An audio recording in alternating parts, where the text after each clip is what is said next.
こんにちは、エマです。今日は JLPT N3 の語彙の部分を一緒に解いていきたいと思います。では今日もこちらの画面を見ながら進めていきましょう。今日は問い3の続きを進めていきたいと思います。じゃあ今日は問い3の6番からです。過去に入るものを一つ選んでください。海で1番、倒れている。2番、溺れている。3番、滑っている。4番、転んでいる。子供を助けてあげた。はい、これは何番が入りますか？海で、だからね。これは答えは2番ですよね。海で、だから溺れているが正解ですよね。海だから倒れているとか滑るとか転ぶは使わないですよね。滑るっていうのは、これはどんな場所で使いますか？これは例えば氷とか、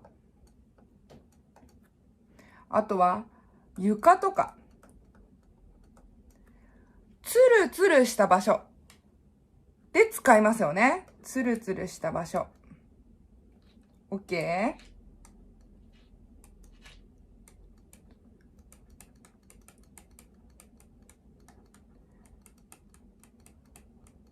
今回は海だったので溺れるを入れます。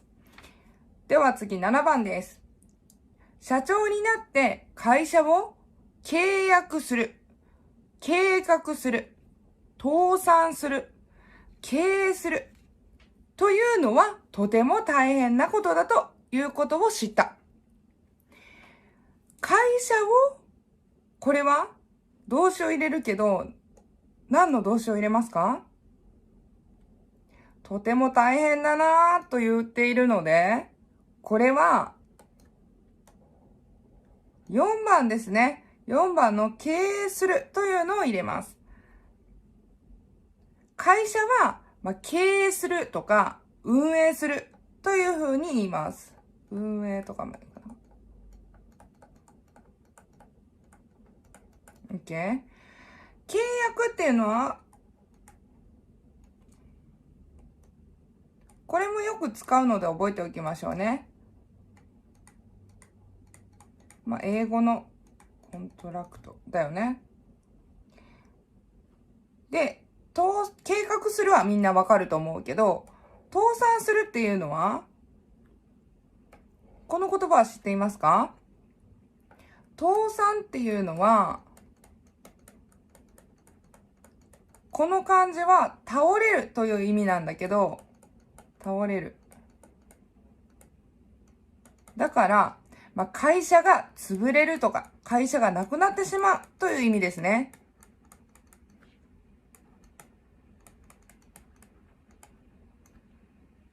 なくなるとか。OK？ これらの言葉は、働くときに使う言葉なので、ぜひ覚えておいてくださいね。じゃあ次、8番。3年ぶりに日本に帰宅する、帰国する、着陸する、故郷する。これは何が入りますか？日本に帰るっていうことを言ってるんだけど、この場合は帰国がいいよね。自分の国に帰るということだから帰国ですよね。OK？ 帰国は自分の国に帰ること。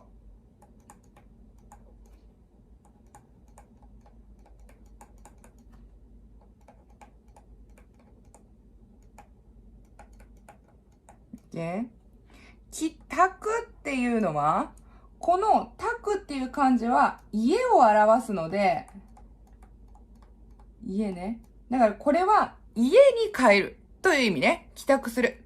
今日は6時に帰宅しますとか。OK？ 着陸っていうのは、これは飛行機が降りることですよね。飛行機が地面に着くとき。これを着陸と言いますよね。飛行機とか、例えばロケットとか。だからこの場合はちょっと使えないですよね。で、故郷っていうのは、まずこれは名詞だよね。で、故郷するとは言いません。OK？ で、故郷っていうのは、これは、ふるさとのことですね。ふるさと。私の故郷は、田舎町ですとか。私のふるさとはという意味ね。どちらも同じ意味なので、どっちを使っても OK です。だからこの場合は、2番が入りますね。OK？ はい、じゃあ次9番。この辺りは石油や金といった自然が豊富、作物が豊富、資源が豊富、天然が豊富。これは何が入りますか？これ、まず、前に石油や金という言葉がありますよね。これらは何と言いますか？石油や金のことは資源と言います。資源が豊富。OK？ じゃあ、この資源というのは、金とか石油のことなんだけど、これは、何かを作るときの材料とか原料のことを資源と言います。OK？ 材料とか資源。材料とか、原料。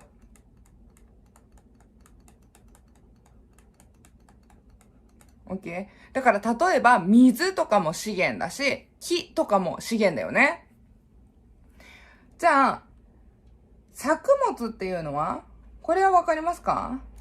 作物も資源と似ているんだけど、作物っていうのは植物だけね。だから畑に植えられているものですね。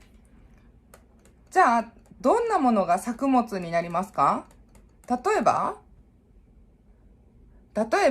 米とか、小麦とか、なんでもいいよ。人参とかね。豆とかね。OK？ このようなものを作物と言います。じゃあ、天然は？天然っていうのは、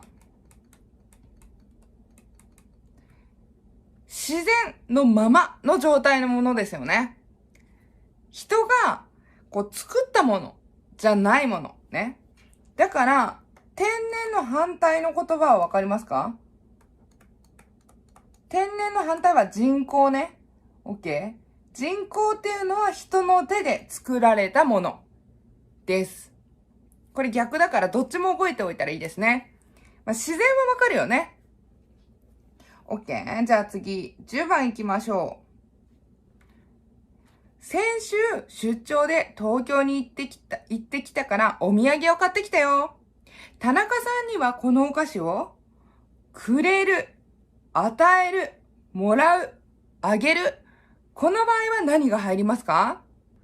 じゃあ、まず、主語を考えてみましょう。じゃあ、これ、出張に行ったのを、じゃあ、木村さんにしよう。木村さんが、出張に行きました。だから言い換えると、木村さ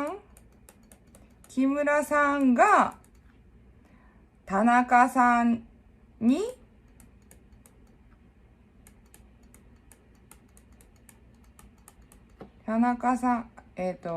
木村さんが、田中さんにお菓子を、だから、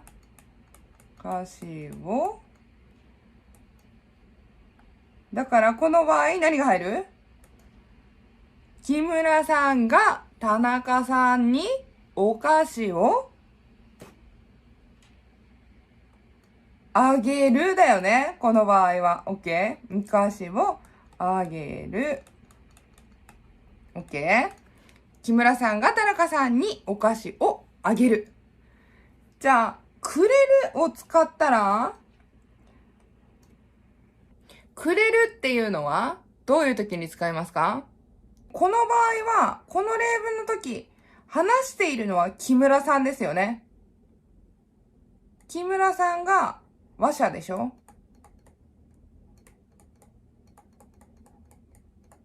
だから、この場合、くれるは変ですよね。私が話しています。昨日、木村さんが私にお菓子をくれたんですよ。これは OK。だけど、木村さんが、私が木村さんにお菓子をくれたんですよ。これは言えないですよね。OK？ 与えるはどう？意味はわかるけど、田中さんにはお菓子を与えるよ。これは意味はわかるけど、ちょっと失礼だよね。こういう時に与えるというのは使わないですよね。だからこれも使えない。じゃあもらうは？田中さんにはこのお菓子をもらうよ。これは立場が逆ですよね。私が話します。私は木村さんにお菓子をもらいます。これだったら OK だよね。あげる、もらう、くれるは難しいので、ちょっとまたね、詳しく説明したいと思います。OK、じゃあ11番、最後の問題ですね。行きましょう。この漫画読みたいの？じゃあ、渡してあげるよ。貸してあげるよ。売ってあげるよ。払ってあげるよ。来週返してね。さて、これは何が入りますか？まず、注目したいのは、ここですね。来週返してね。と言ってるので、漫画をあげるわけじゃありません。じゃあ、この場合は、漫画をあげますじゃないので、2番がいいよね。貸してあげるがいいよね。売るでもいいんだけど、来週返してと言ってるので、売ってしまうと、売るというのは私のものじゃなくなります。だから、この場合はちょっと変ですよね。使えないよね。返してねって言ってるから。で、この場合、渡すという動詞は使わないですね。意味はわかるけど、漫画を渡してあげます。これはちょっと不自然です。渡すっていうのは物を、はい、どうぞ。渡すのと貸すのとは違います。OK？ で、払うも違うよね。払うは、お金を渡すことだから、この場合は使わないよね。なので、答えは2番になります。OK、どうですか？皆さん、全部答えられましたか？はい。では今日はこれで授業を終わりたいと思います。皆さんお疲れ様でした。どうですか？今日の問題は難しかったですか？簡単でしたか？またね、JLPT N3 合格できるように一緒に勉強していきましょうね。では今日も最後まで見ていただきありがとうございました。今日の動画が、面白かったな、ためになったなと思っていただけたら、またいいねボタン、そしてチャンネル登録の方よろしくお願いします。ではまたこちらのチャンネルでお会いしましょうね。いつもありがとうございます。さようなら。またねー。